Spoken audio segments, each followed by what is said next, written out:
Speak, speak,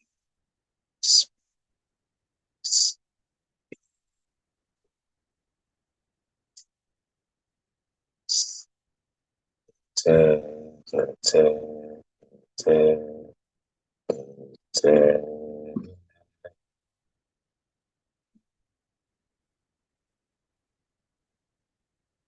attempt, dua attempt.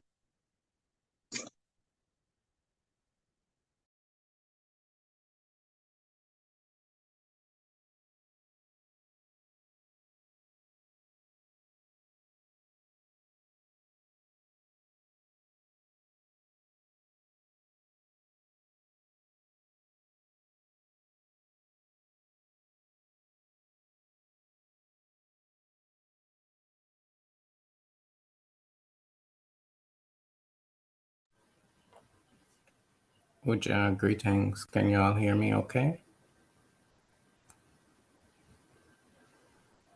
Me. Okay, Dua. So we're continuing our discussion into the exchange between Ab Amun, the ancient Egyptian priest, and Porphyry, his Greek student. And we're at the junction where Ab Amun is explaining and giving insights into the divine boat, the boat in which the divinity is seen in inscriptions, in temple inscriptions, papyrus inscriptions, etc. And to set that up, I want to, because we're dealing with iamblichus, with Abamun specifically, I want to put that in context, in the context in which he is speaking on these serious spiritual issues. Here on the screen, we have an overhead view of the Temple of Luxor, who is referred to as the Temple of Luxor. And the Ipet this temple is dedicated to Amun and his consort Mut and their son Khonsu. It's the trinity of this temple. And this is the front part of the temple. These are the facing pylons. So if you're standing outside the temple, you'll be facing these large walls. They're called pylons. And you come in to the temple through the center of the pylons, and you walk into this open space. And then here you have a colonnade. You have like a hallway with large columns, and then it opens into an open court, the peristyle court. And then you have a small hypostyle hall. And then you have the covered rooms, the inner shrine rooms in the back of the temple. Some part of the roof is missing. But if we zoom in here,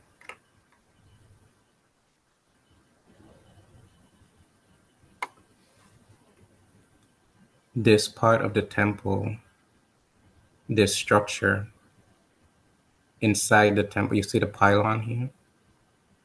So this structure is inside the temple. And this structure is actually a mosque. It's called the Abu Hagag Mosque. And it's built on a previous site.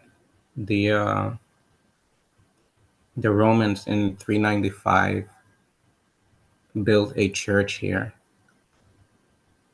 in the same spot, 395 AD.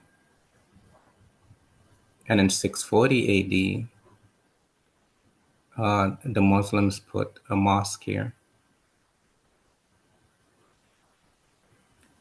And Egyptologists have asked for the mosque to be removed, but those that has been denied. And then if you go travel the length of the temple, and you pass, these are a special area of the temple that deals with expansion of consciousness and the phases of the moon in relation to the spiritual evolution of the human soul. And when you walk past this area and you walk into this area, on this wall, you have Christian frescoes. I'll stop share and then reshare to show you something.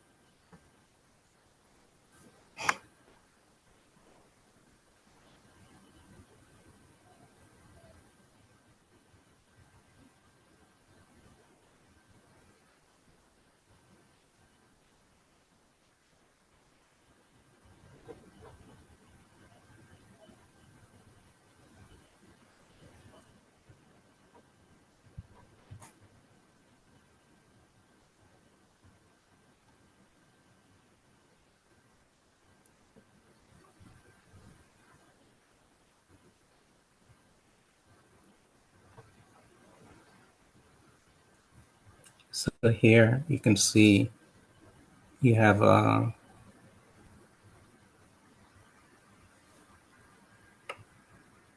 Christian iconography that's overlaid, that's plastered over the hieroglyphic inscriptions, the hieroglyphs, and the depictions of the Neteru in their actions, and the Prarau in their actions, their spiritual actions. And this is plastered over.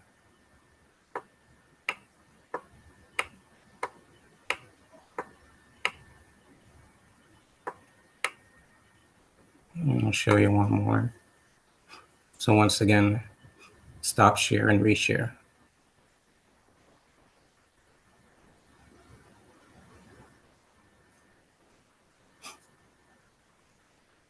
And that is in the area of the temple that I showed in the overhead view.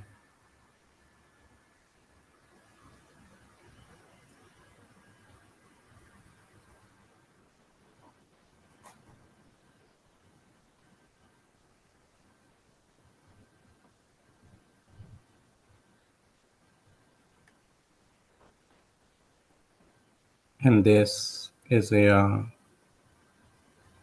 Christian chapel that is cut into the temple by the Christians. You can see how it's the Christian motif is cut into the temple. So one area of the temple, you have a mosque standing in the temple. And in the other area, you have a Christian chapel within the temple. And Ab Amun lived somewhere around 242 to 325 AD. So he was living during the time when all of this activity was taking place, when the temples were being overrun and being taken over. And when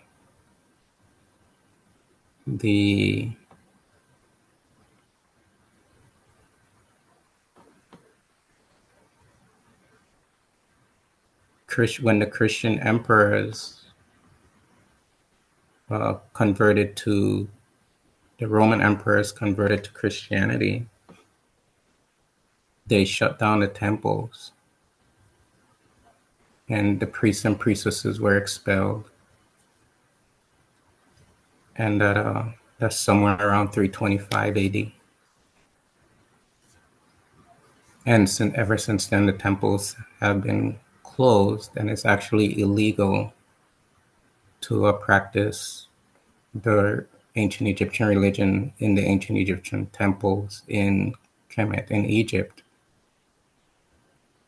So this is the great pressure and stress that the sages were under to try to preserve the integrity and the purity of the teaching.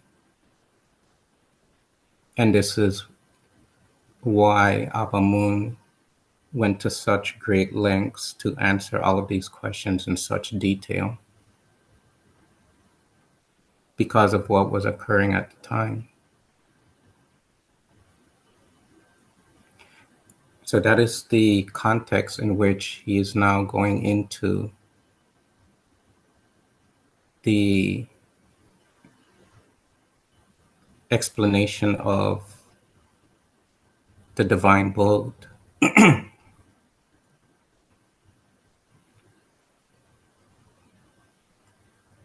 When the god also is represented as sailing in a ship, it exhibits to us the power which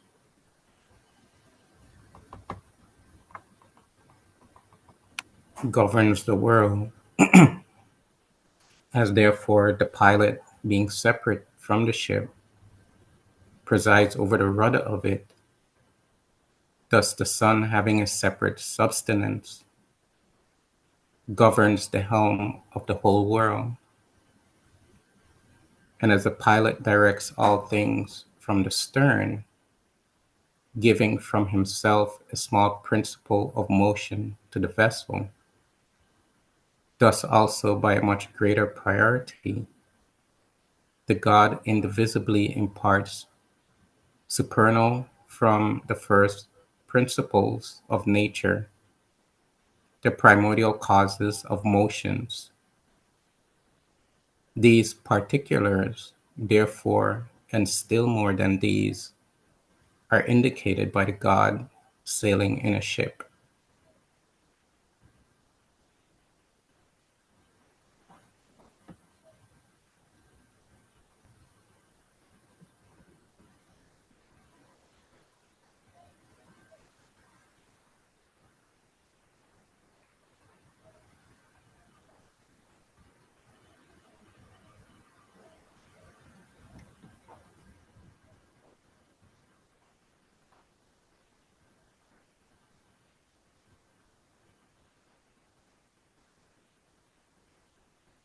So if we go to the temple of Dendera,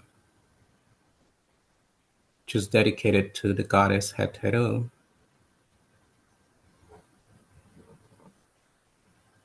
we find this depiction at the very top of the temple.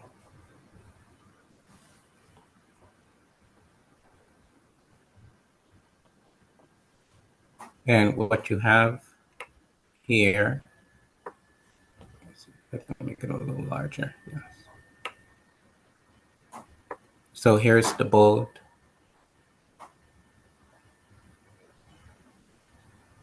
and in the center of the boat is a sun disk.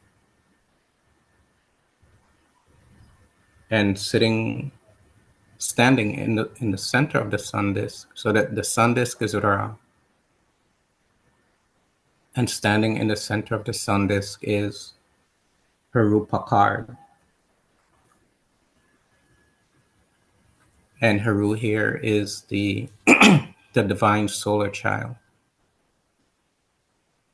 And there's another form of Heru as a child, Panebtawi, which is the ruler of the two lands. It is being expressed that the power of the spirit projects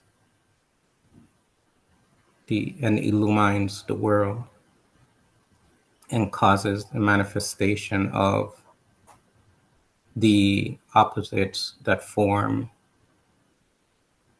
creation. So in the front of the boat is the goddess Ma'at.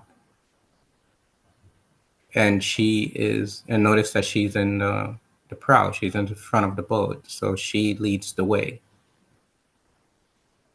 So through her power of righteousness, truth, orderliness, creation becomes manifest in a way that affords creation to exist temporally in a harmonious manner.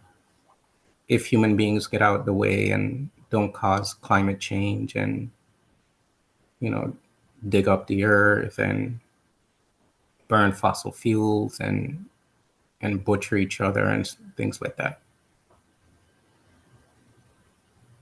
So she causes the harmonious forming of creation as she's in the solar boat.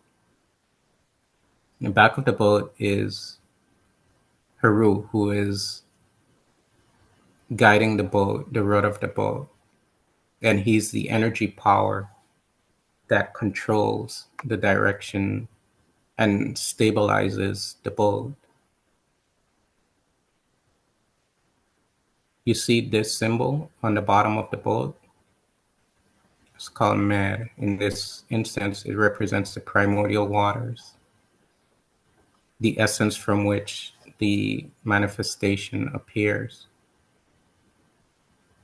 And as the boat travels on the water, it ripples the water and causes the water to form the opposites that cause the appearance of creation to be manifest. And here he is again, the solar child, sitting on a shrine. And in front of the boat, in this posture that these divinities are in, is referred to as the Dua posture. Dua means adorations, among other things. In this instance, it means adorations, glory, peace. These divinities are paired with four more on the back of the boat. And these are the divinities of Kemenu, the city of the egg. And here you have Nun and Nunet, Kokiyu and Kuket. Nun, unformed matter. Nunet, formed matter. Kokiyu, darkness. Kuket, light. And we can't go into the details of this because it'll be very long. But the point being is that the boat is causing the manifestations of these opposites that supports the appearance of time and space. And they are paired male and female, male and female. The males are the frog-headed divinities, and the females are the serpent. So sound and energy comes together to form manifestation.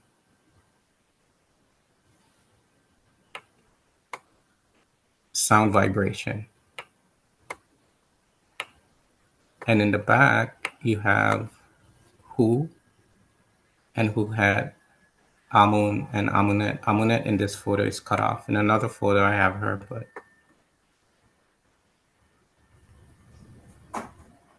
so Hu is spirit, and Hu Het is the life process manifestation of spirit. Amun is hidden, and Amunet is a manifest. And that is being caused by the motion of the boat over the primordial ocean. So that's what Abamun is talking about. That's what he's explaining. That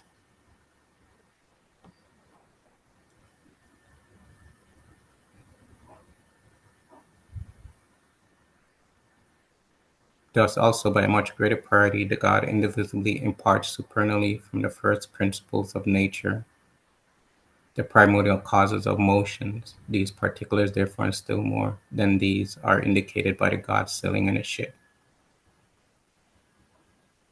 And what we get from this is that spirit and matter are inextricably linked. Actually, matter is spirit manifest.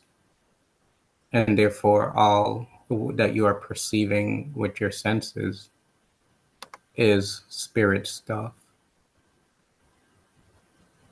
And so that means that you yourself, your individual personality, there's something about you that is to be discovered that has not been discovered. And that's one's own true divine nature.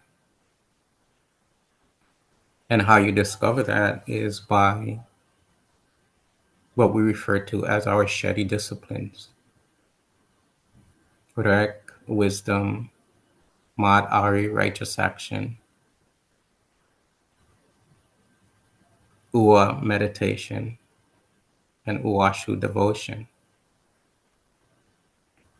You put those together, you study those, you practice those, you assimilate those, you purify the unconscious mind. And over time, you gain insight into one's own true divine nature. And that insight then leads to a mystical realization where you gain the experience of one's own transcendental nature. And that is referred to as spiritual enlightenment. And that this depiction that Abamun is referring to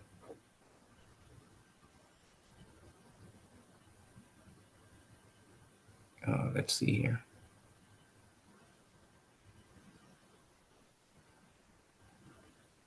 This depiction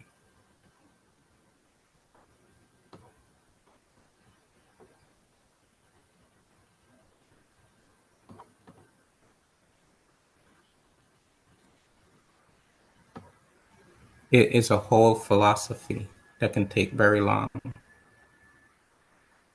And contained within that philosophy of this depiction is the wisdom teaching and mystical philosophy that allows one to gain insight and the passageway to that mystical realization of one's own true divine nature. And so when you have a takeover of the temple and you have the temple shut down, what's lost is the mystical process of humanity. And then you're left with what has happened. And this is why the sages during that time were very concerned about what was happening. But even today, you can practice the teaching, in your own quiet space. And there are authentic teachers out there. And then if you have the RU to join oneself with the authentic preceptorship,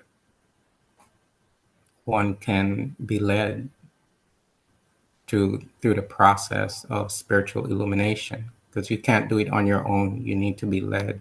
You need to have a teacher. You need to have someone to show you the way, someone who has walked the path and actualized the teaching to then impart it to you.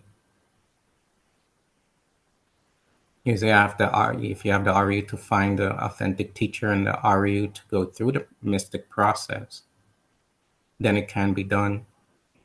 And it can be done today, actually. But like what we did this morning, with the devotion. You can't do that in Kemet because it's it's not allowed. It's illegal. But you can practice wherever you are. You don't have, in other words, you don't have to be in Kemet itself, in Egypt itself, to practice and glean the teaching. And then once you found the teaching, then you have to practice with vigor and with strength and with determination. And it's referred to as Shem's Uja, burning fire for spiritual illumination. Then you realize that you are the main principle in the bowl. You are the illuminer and the cause, the Anu of creation. It's a whole mystic process that takes time and hard work and concentrative effort over many years. But it can be done regardless of the state or condition of the world. You as spiritual practitioners, you have to create the environment in your own life to make it happen. And you have to create the environment in your own home, setting up a worship space for yourself where no one else goes. It's just an area, space for you to do your devotion, your meditation practices. So it is still there despite all the damages that has been done and everything that has gone on. And it just takes time to gain insight and follow the teaching properly. So do it, everyone. And do it again for a wonderful devotion this morning. Until we meet again, Hetep.